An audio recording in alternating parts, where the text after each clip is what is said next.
This is the first case I've ever heard in our jurisdiction, yes. When we actually did gain entry into the residence, they came downstairs to meet the police, but they actually ran right past us, and the mother actually exited the residence and ran outside, where we had to basically tackle her to put her into custody until we could determine exactly what we had.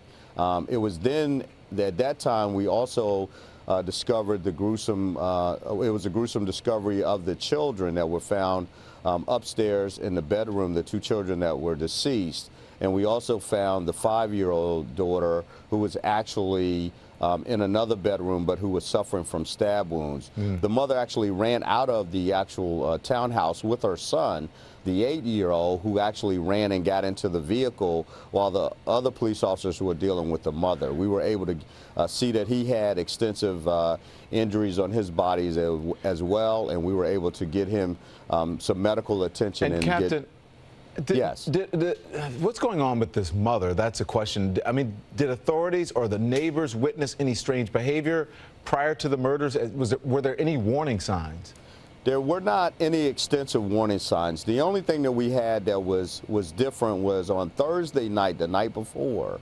What had happened was we had a call from a neighbor who observed two of the children who were in a vehicle at about 9:30 at night, and he said that they had been in the vehicle for some time. He contacted us in order for us to come to check out what was actually going on. In the midst of him calling us, the mother and her friend actually came out and confronted the neighbor to basically tell him to mind his own business, that they were doing something inside of the house, and that's why the children had to be in the car.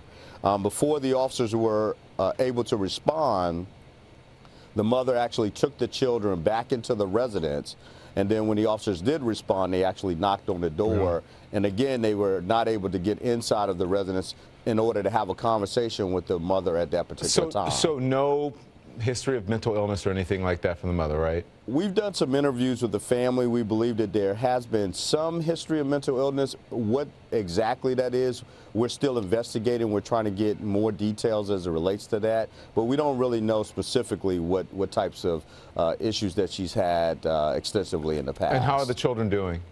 The two children are recovering. They're still in critical condition, but they are getting better and they are expected to survive. Captain, thank you. Thank you.